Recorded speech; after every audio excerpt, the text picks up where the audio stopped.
introduce to you Mr. Matt Eckhart, a NDE senior analyst for us. And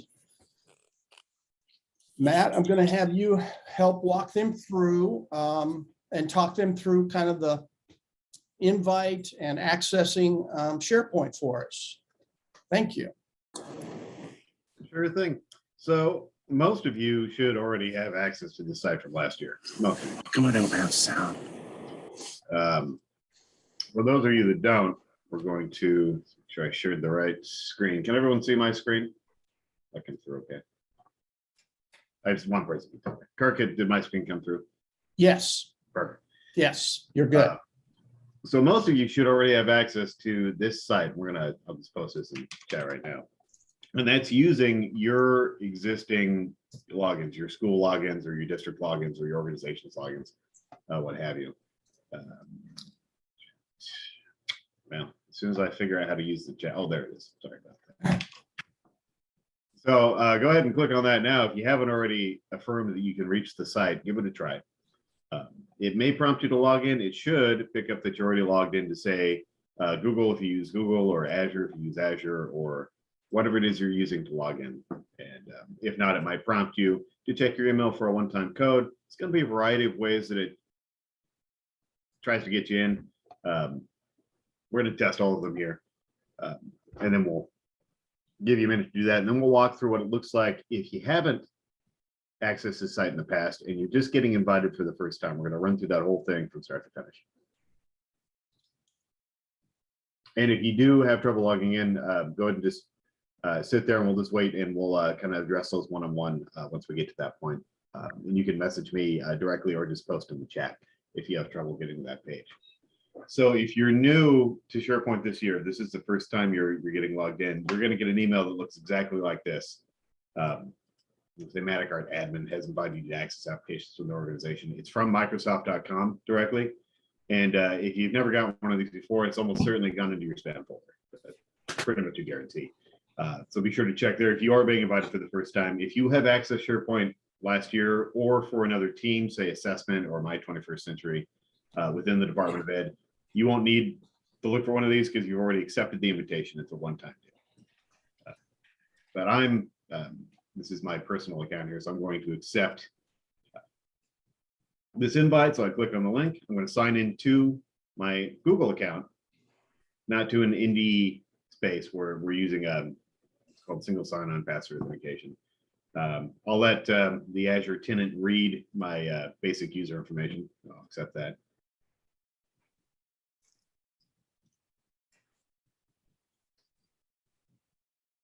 And there we go. Now this is going to have me set up what's called multi-factor authentication. That's a new requirement that we implemented this year. I could skip this, but I'll run through this really quickly as well. This just requires either a cell phone where you can receive text messages, or a cell phone where you can use the Authenticator app. I happen to have the Microsoft Authenticator app on my phone. It'll work on Samsung, Android, what have you, if you prefer that. Looks, well, I'm not going to be able to show you on here, but it's in my case, an iPhone application. So I've downloaded it here. You could also click on set up a different method. And you can see you can choose, well, if I don't have a smartphone, I'll just accept a text message instead. But was not familiar with multi-factor authentication, we're going to click work or school here, and we can run through this again. I know I'm kind of brushing through it pretty quickly because I think most people have already done this, but we can run through it again for those that have questions. I apologize if I'm going too quickly. And I'll choose scan QR code on my phone, and I'm going to scan that code. Not normally kosher to broadcast this to a group, but this account has no access, thankfully. And then I'll click next, and it's going to prompt me then on my phone. I should get a push notification before allowing still this year, and that's going to let me sign in. And that's a one-time deal. You won't have to do that again. And there we go. If your organization has already set up multi-factor authentication, you shouldn't even have to do this. Just kind of depends. Yes, please keep me signed in. So here we go. It's going to take me to this page, which shouldn't have anything on it. My applications page. Well, of course, we don't have any applications. This, having done this blank page we can ignore. We're going to use that link that I pasted in chat to go directly to the SharePoint page. I believe I've already given myself access to this. There we go. And when we get here, now my imacard@gmail.com account doesn't have access to any of the folders, so I don't see anything here.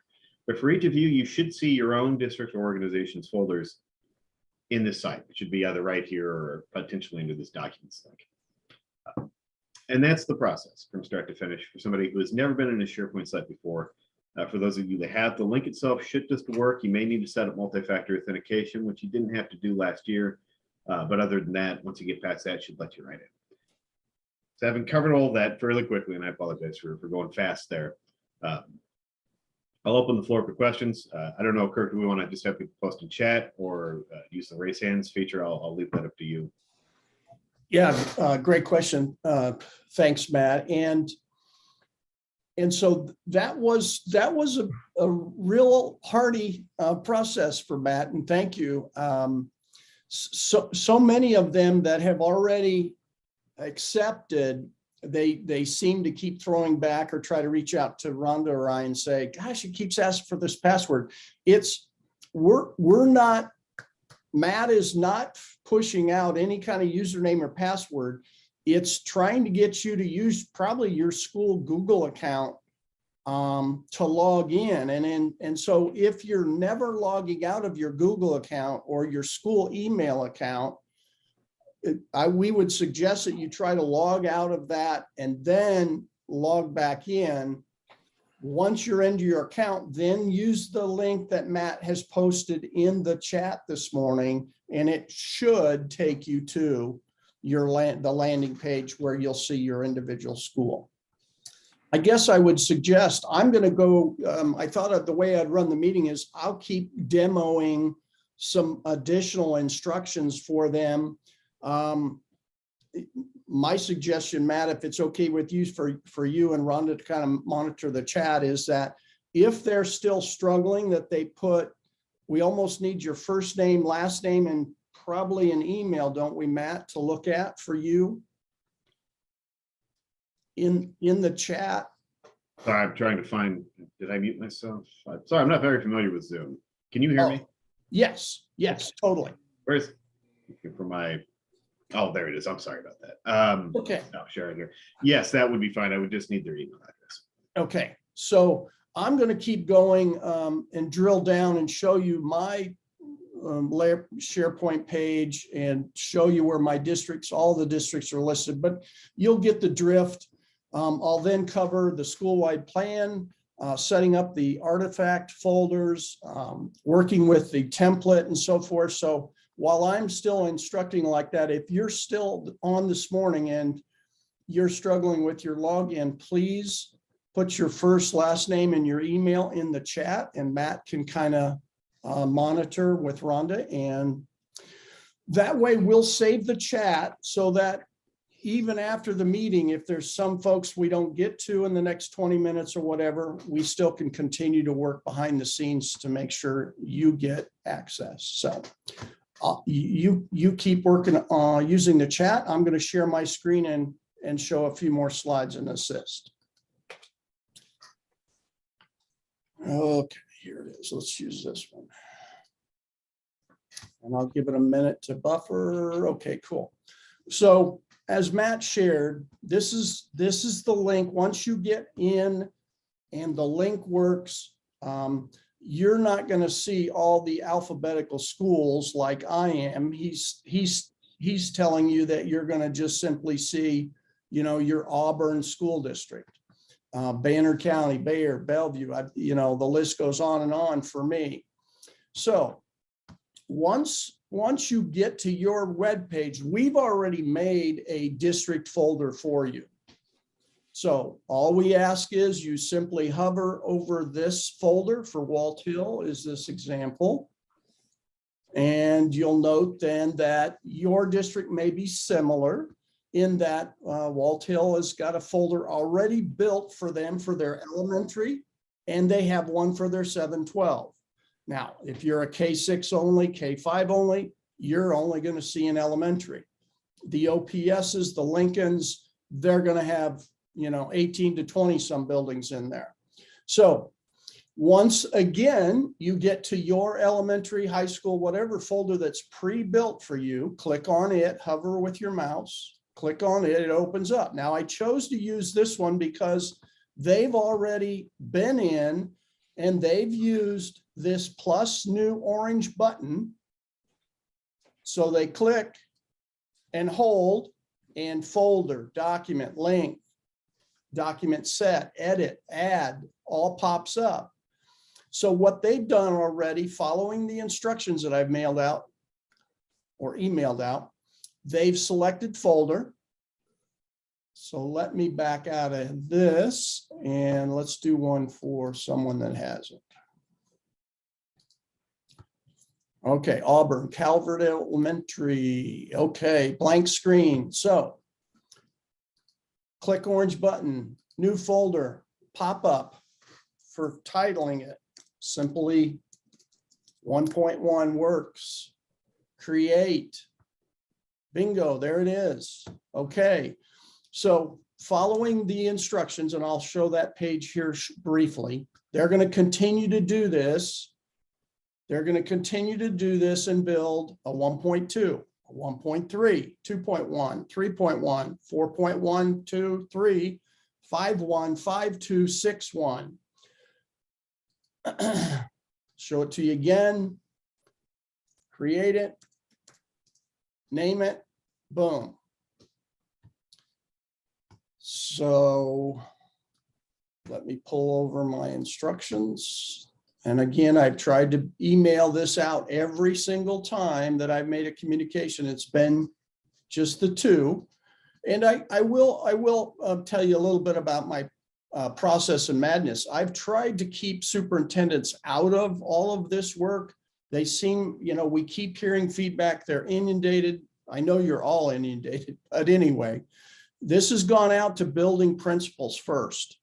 And then I reached out and asked for a second contact from the building principal. Some of the schools I never did hear from. So I went to web pages and started looking for title teachers and found names and so forth. So here's the directions for your subfolders.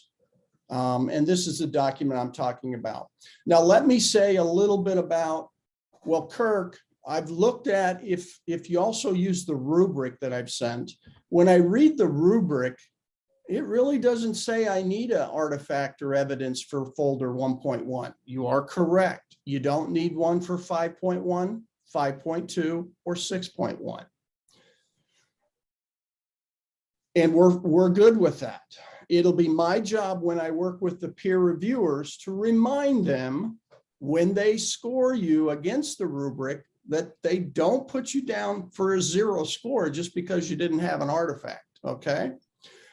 But I can tell you in this fast-paced world of us I gotta be careful not to limit and age myself in my applications technology-wise. But anyway, it is about a show me kind of society. And so it wouldn't hurt for you to be able to show some 1.1 documents about your and again, read those rubrics clearly, because 1.1 asks about your comprehensive needs assessment for the entire district, not just your K4, K5 elementary program.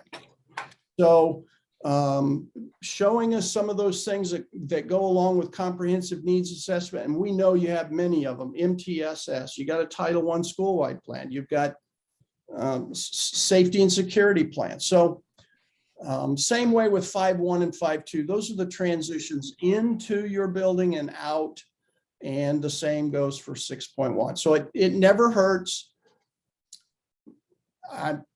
My guess is people that do see, have a tendency to see artifacts in there are probably more likely to give you 2 or 3 points on the rubric. So for what it's worth, a little bit about the school-wide instructions. Let's see. Okay, let's talk about when you get prepared to, if you're working in Google, and many of the schools are, and good for you for doing that, directions would be make sure that you pull your Word documents or your documents out of Google and put them on your desktop, and then make sure they're saved as a PDF, so that Um, an example is if I had a document in here and it's on my desktop, it's just a simple drag and drop into Banner County Elementary. I'll let go and it'll load itself. So drag and drop. There is a browse function that many of us use when we use on our Windows machines, but it's very, very simple. I think the last thing that I want to remind you is to make sure, see if I can find a school. Let's do Walt Hills and look.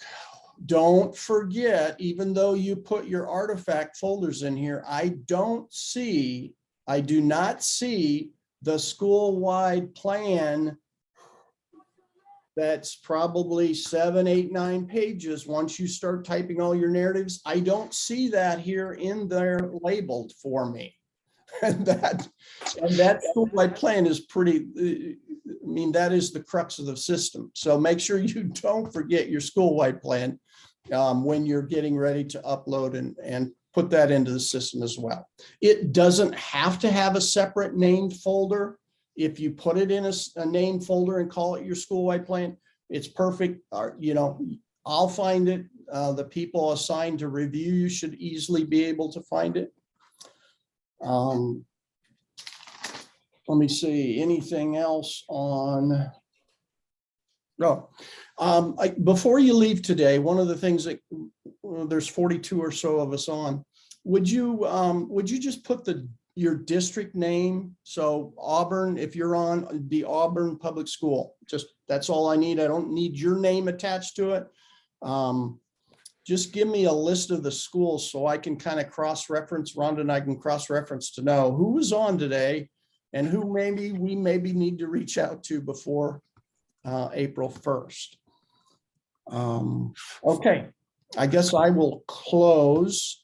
Matt, do you need anything else? I'm going to ask, I guess I'm going to stop talking and see if I have a question.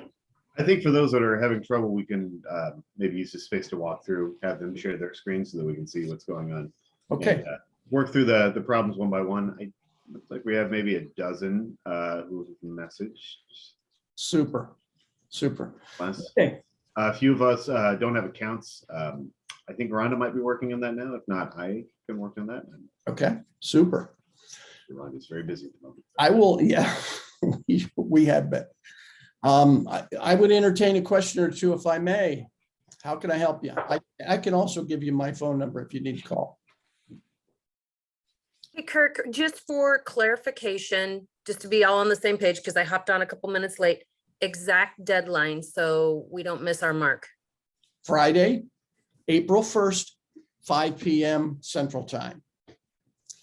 Let me know, boy, if you're still struggling on Thursday, let Rhonda and I know with an email or give me a call. Okay. I thanks for that, Beth. I did cover. I mean, I hate to tell the group I could give you another day the next Monday, but I explained that very next week I'm working on trying to assign, and Matt and I are getting ready to push out another SharePoint access invite to all those folks that need to get in and look at your folders and find your school-wide plan to be ready to monitor on starting Monday, April 11th. So it's just pure transparency on my part to you. Other questions? Yeah, the new weird thing is that many of you as principals maybe, and maybe even a title teacher that were peer reviewing last year, actually have already had an invite last April. I think we looked it up. It was April 7th or April 8th that we did a bulk push out. And so those peer reviewers had to get access, get into SharePoint, go find the folder that the school they were assigned. So that's also now this year creating, oh, you've already, last year you already accepted an invite. And I get that. We're living with the technology cycle even in year 2. So I have a quick question as we were working on our school-wide plan and some of the school information. Our pre-K is part of our building and of course part of our district, but do we include them within our demographics even though they do not receive our title services? Yes, great question. So let me pull something up here. So here's something else. Sorry, I'm going to ask another question or give you some more info. So here's something that we're noticing in federal programs as well. So on the school-wide plan template, question 1, 2, 3, let me share that.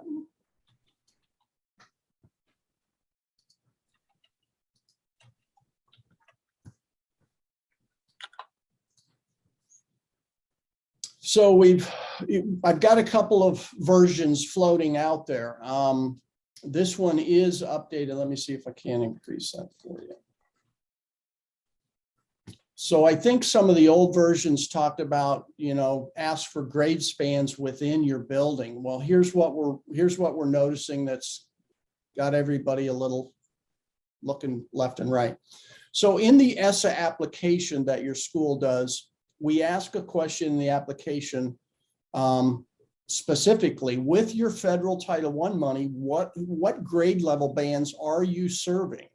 And so people again kind of blow by that and said, well, my building we got preschool in there. So we have pre-K and up to 6th grade. So they just, they'll just plop in pre-K through 6. But specifically to your question, Christy, what data are we talking about on this school demographics page here?